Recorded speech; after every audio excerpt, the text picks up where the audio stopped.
لرګي عمر څومره دی او د اوسپنې د دغه څه معلومات در سره شته دی که نه؟ دا که دیاري نو دیار چې دی دا د دې ډېر زیات عمر دی. دې په پیړو باندې دا نه خرابېږي. دیار نه خرابېږي. دیار نه خرابېږي. خو دا ما په خیال چې صرف دی او سره ده.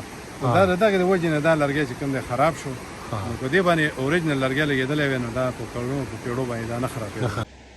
السلام علیکم ورحمت الله وبرکاته. سید الرحمن کاکا خیل یم او زما سره عمر خان حکیم صاحب موجود دی. نن دته د میارو د شرمخانو د خوړ کم معلق پل چې دی کم چې مکمل طور باندې د ټوټ پوټ شکار شوی دی هغه د تخیو د هغې په هسټري سره لږه شانې خبره کوو. دا پروګرام زموږ وګورئ تر اخره پورې. پخوا به په دې شرمخانو خوړ کې چې کله ګاډي تله کلي علاقې ته نو چې خوړ به راووتو نو ډېر زیات تکلیف به و دی خلکو ته. د ګاډو ته به ډېر زیات تکلیف و او ډېر خلک یې پکې وړي هم دي. بهرحال په هغه وخت کې دا زما په خیال سره فضل حق چې کوم گورنر و دا هغه جوړ کړی و او زمونږ دومره یادېږي چې موږ په پرایمري سکول کې زیر تعلیم وو. نو د هر شي خپل یو ټیم نن دغه مکمل طور باندې ختم شوی. تاسو ګورئ د موبایل په سکرین باندې د دې نه خلکو هغه تختې هم وړي دي، رسۍ هم ته خلکو وړي دي او دا اوس یو عجوبه ده. عجوبه په دې ده چې که یو سړی په دې ځای باندې ځي که نه نو تلی پې نه شي. او ګورئ په دې باندې تقریبا پوره سلیپرې لګېدلې وې. په دې باندې دا د سلیپرو دا باقیات اوس لا فلحال شته. خو وایي چې د لرګي زما په خیال سره عمر ډېر وي او که کم وي دا به د عمر خان نه تپوس کوو ځکه چې هغه ته معلومات شته دی. خو هسې مې درته ښوده چې د هر یو شي خپل یو ټیم وي او په هر شي باندې زوال راځي. ګورئ دا پل چې کوم دی نو دا مکمل طور باندې ختم شوی دی. دا د ټوټ پوټ شکار شوی دی. خو په کار دا وه چې دې له حکومت دې له تحفظ ورکړی وی او دا یو اساسه دا ډکلیر کړی وی چې یاره دې شي باندې به هېڅوک هم کار نه لري. خو زموږ افسوس دا دی په حکومت پاکستان او خصوصا زموږ په دې عوامو باندې چې کله یو شی د کار نه ولویږي نو بیا ته خلک تختې وړي او بیا خلک دې ته سوچ فکر نه کوي چې یاره دا خو یو قومي ورثه ده او یو اهمیت لري، دا یو دغه لري، دا څه نوم ورته وایي یو یاداشت د خلکو په ذهن کې. خو خلک ته بیا چې کوم دی نو د لرګي مرګي وباسي د ډاډو ماډو لپاره د یو شي بل شي لپاره.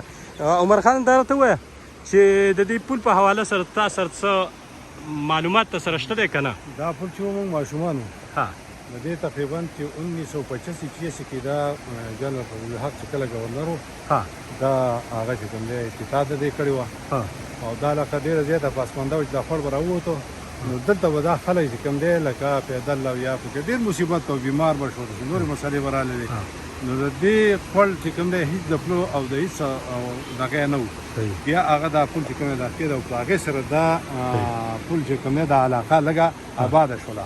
نو هغه وخت کې خو د ګاډو ډېر شاټېج و چېرته به چې کوم دی سوزکۍ یا چې کوم دی لکه داسې ډاکټر محصول نور ګاډي هم ډېر نه و. خو بیا خو د دې علاقې سره د علاقه چې کوم دی د دې پل سره ډېره زیاته آباده شوله او دا ډېر پخوانی پل دی. خو چېرته د دې حکومت وخت او دغه شان چې کوم دی د دغه انتیای مینه دی د دې خیر ساتلی و دا پل چې کوم دی همدغه شان ساتلی وی نو دا به ډېره زیاته د دې کلي لپاره او د علاقې لپاره چې کوم دی نور هم خوندور وی. خلک به راتلې دلته به سیر او تفریح کوله. خو هغه دا حالات کې پروت دی تا ته ښه معلومات حالات ښه صحیح شو.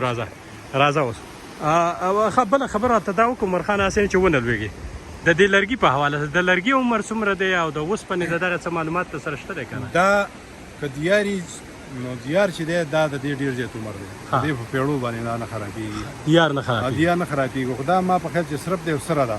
دا د دغې د وجې نه دا لرګی چې کوم دی خراب شو نو په دې باندې اوریجنل لرګی لګېدلی وی نو دا په پیړو باندې دا نه خرابېږي. دا لرګی چې دی دا سره ده او د دغې د وجې نه چې کوم دی دا لرګی خراب شوی دی. صحیح ده.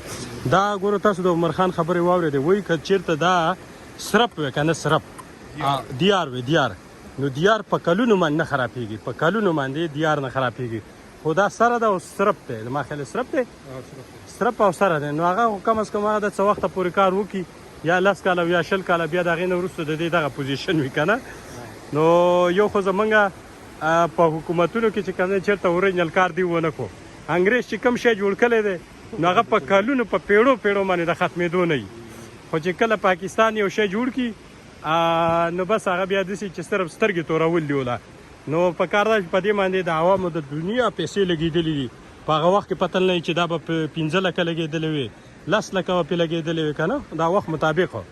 نن دغه شی چې کوم دی مکمل طور باندې ختم شوی دی او دا یو تحفه واقعي داسې وه چې یاره د کلي علاقې ته د خلکو ته به ډېر زیات مشکلات په ووته، ځکه چې په دې روډ باندې به ګاډي نه شو تېرېدی، خلک به پې پیدل نه شو اوښتی، ډېرې مشکلات ډېر مسایل به وو خلکو ته. او هسې هم د مخکې نه ډېره پسمانده علاقه پاتې شوې وه.